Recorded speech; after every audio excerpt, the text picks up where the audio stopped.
Bonjour. Quoi? Ouais. En fait, on voudrait vraiment voir votre, enfin, ton lit. Je suis en train de dormir, enfin je dors quoi. Je suis chez moi là. Vous arrivez, vous ouvrez comme ça, la vie est belle quoi. Tout est permis. Vendredi, tout est permis. C'est ça? Parce qu'on a vu la vidéo et J'essaie de me reposer. Et toi et vous, vous arrivez, vous ouvrez comme ça, le normal. Voilà, tout va bien. Hein? Petit, tout va bien. ouais, désolé. Je dors. Hein. Ouais, désolé, mais on voudrait vraiment savoir en fait. Vous voulez venir dormir avec moi peut-être? Vous voulez... Là, il y a une place là peut-être. Ah ouais? Hein? Ici? Aussi, tant qu'à faire, hein, parce que là, euh, je pense que niveau vie privée, tu es assez intrusif déjà, donc autant aller jusqu'au bout. Viens, allez, viens dormir avec moi. Ouais. Non mais je plaisante, c'est pas vrai. C'est pour pousser le vice encore plus loin. Hein, hein.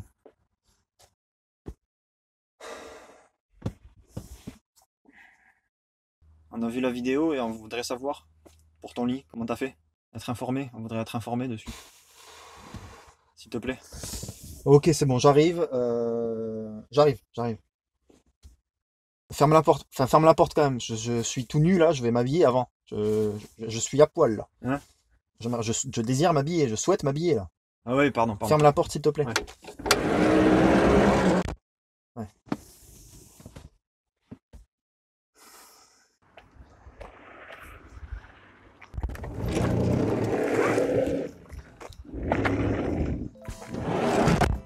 C'est bon. Alors c'est vrai que vous avez été nombreux à me... Vous allez vous asseoir avec les autres là-bas derrière l'écran? S'il vous plaît. Ok, ouais. Merci. Bonjour à tous. Alors c'est vrai que vous avez été vous avez été beaucoup nombreux à me poser la question après avoir vu cette vidéo. Et on se retrouve vraiment bien avec tout le confort qu'il faut. Comment est-ce que tu as fait ton lit? J'ai été surpris parce que voilà, c'est quand même un système relativement simple, mais je vais quand même vous le présenter parce que je sais que ça intéresse certains d'entre vous. Mais ça n'a rien d'extraordinaire, vraiment. C'est vraiment quelque chose de simple. Donc soyez pas là, ah ouais, non en fait, pas de rechignage. Bon alors déjà, si je peux vous donner un conseil quand vous aménagez un fourgon ou même une maison d'ailleurs, surtout laissez aller votre imagination. Donc ne cherchez pas d'idées sur internet, ne cherchez pas d'idées dans des vidéos. Bon mais là du coup c'est trop tard. Essayez d'imaginer, de trouver des solutions vous-même, parce que si vous vous laissez influencer, que vous regardez des tutos, des vidéos, etc., ça va casser votre imagination tout simplement. C'est-à-dire que vous allez trouver une idée et après vous serez incapable d'imaginer autre chose. Et moi c'est ce que j'ai fait pour mon lit en fait, c'est que je voulais quelque chose de personnel, donc j'ai cherché aucune information sur ça. Et le lit, j'ai trouvé l'idée nulle part en fait, ça m'est venu tout seul, c'était la chose la plus logique à faire pour moi.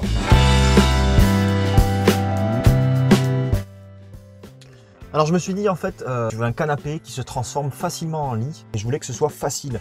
Je voulais pas que ce soit à chaque fois une mission. Alors j'ai imaginé et je me suis dit, je vais essayer de faire un petit schéma. Donc j'ai pris un papier, des stylos et je me suis mis au boulot. Je suis pas très doué en dessin, c'est pas ma spécialité. Donc j'ai fait quelque chose de relativement simple. J'ai commencé à dessiner un canapé avec l'assise, le dossier du canapé aussi évidemment, et les pieds. Et à ce moment-là, je me suis dit, bon, cette partie-là en bleu, l'assise, il faut qu'elle vienne coulisser comme ça. Donc pour se mettre à cette place, là, les pointillés, il faut qu'il y ait un pied qui suive évidemment pour que ça tienne. Et le dossier en rouge, il viendra du coup tomber à la place de l'assise. Donc on aura un lit. Donc les pointillés en rouge et en bleu. Le problème, c'est que si les pieds de l'assise viennent coulisser vers l'avant, il n'y a plus de pieds à l'arrière pour retenir le dossier. Donc l'idéal en fait c'est d'avoir plusieurs pieds sur le lit, des pieds fixes et des pieds mobiles.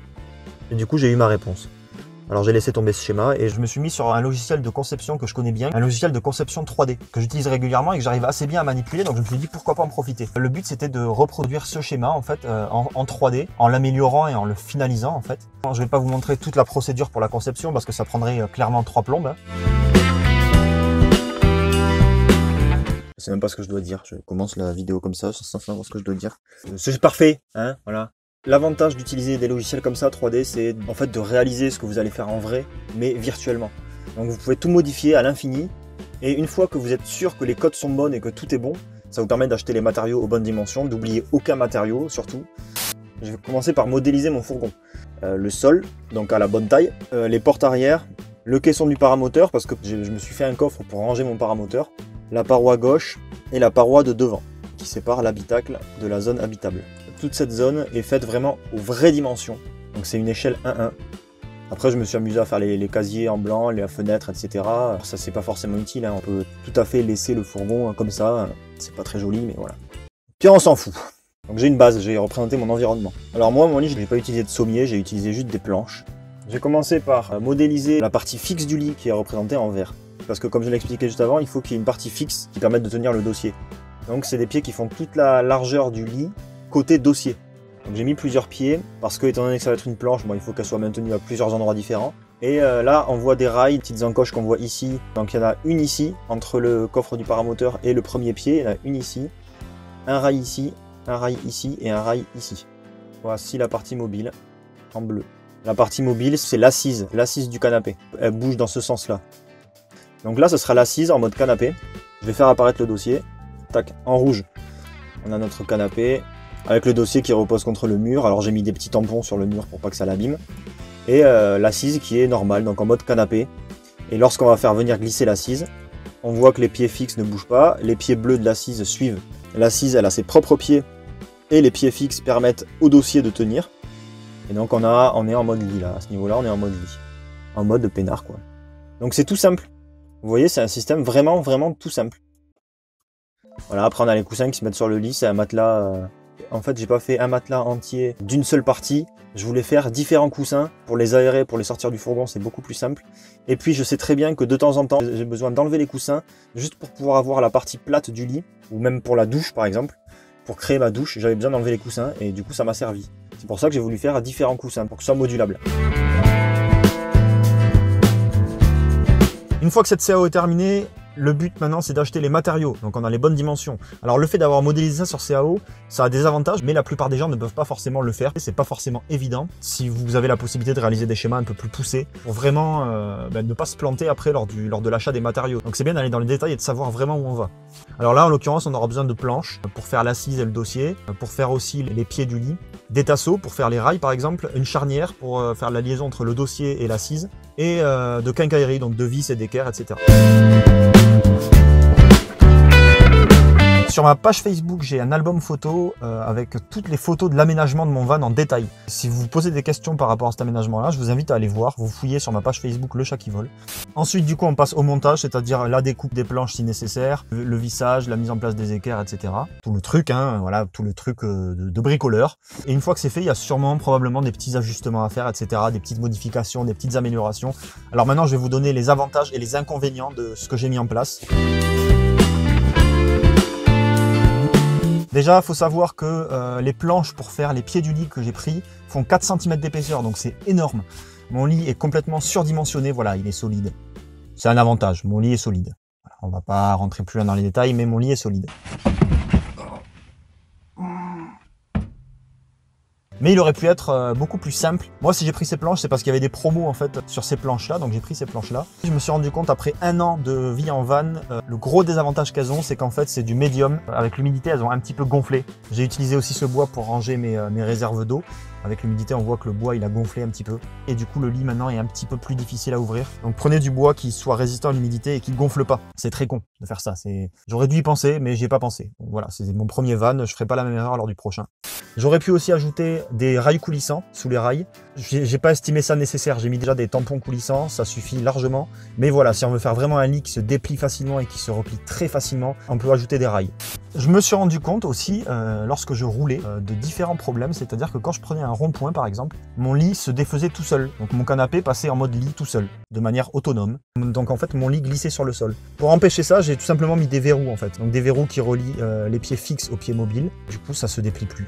Je me suis rendu compte, après avoir fait ça, que le dossier, quand je prenais des ronds-points ou des virages, que le dossier tombait avec les coussins. Donc j'ai mis des aimants. J'ai mis des aimants au niveau du dossier, mais je peux quand même le défaire à la main en tirant. Ensuite, au niveau des caisses de rangement qu'il y a sous mon lit, j'ai eu énormément de chance. J'avais prévu de les faire à la main, de fabriquer moi-même les caisses. Je me suis rendu compte qu'en fait, Ikea proposait des caisses qui faisaient pile la taille de mes casiers. Mais voilà, c'est quelque chose que j'aurais dû réfléchir avant. J'aurais dû me renseigner sur les caisses standards qui existent pour pouvoir adapter mon lit en fonction de ces dimensions-là. Ensuite, le matelas. Le matelas, j'ai fait faire des coussins sur mesure, donc ça, c'est une bonne chose, j'en suis content. Par contre, j'aurais pu me passer de faire la mousse sur mesure, c'est-à-dire que j'aurais pu récupérer des vieux coussins de camping-car pour pouvoir les adapter, ça me serait revenu à que dalle. L'avantage des coussins sur mesure, c'est que je peux les enlever quand j'en ai besoin, comme je l'ai dit tout à l'heure, mais le problème c'est que voilà, quand je dors, j'ai les fesses qui passent entre deux coussins par exemple. Ça arrive, c'est pas bon, mais c'est pas, ça empêche pas de dormir. Ensuite, en ce qui concerne les draps, j'ai acheté des couvre-lits, j'ai mis du scratch et je le passe sous le coussin et avec le scratch ça tient, donc ça va très très bien, ça fait très bien l'affaire. Après, sinon, vous pouvez tout simplement faire un lit à taille standard pour avoir des draps à taille standard, une couverture à taille standard. Moi, j'ai pas pu le faire parce que j'avais mon caisson de paramoteur. Dans tous les cas, mon lit, j'en suis très satisfait, je dors super bien depuis que j'ai mon lit, je dors très bien. Sauf quand il y en a qui viennent me réveiller en tapant à mon fourgon. Voilà, ça arrive. Oui, oui. Mais c'est pas de la faute du lit. Donc ce que j'en tire, c'est que j'ai appris. C'est pas des erreurs, c'est des leçons. Tout ça, c'est des choses que je me suis notées et que je prendrai en compte lors du prochain aménagement.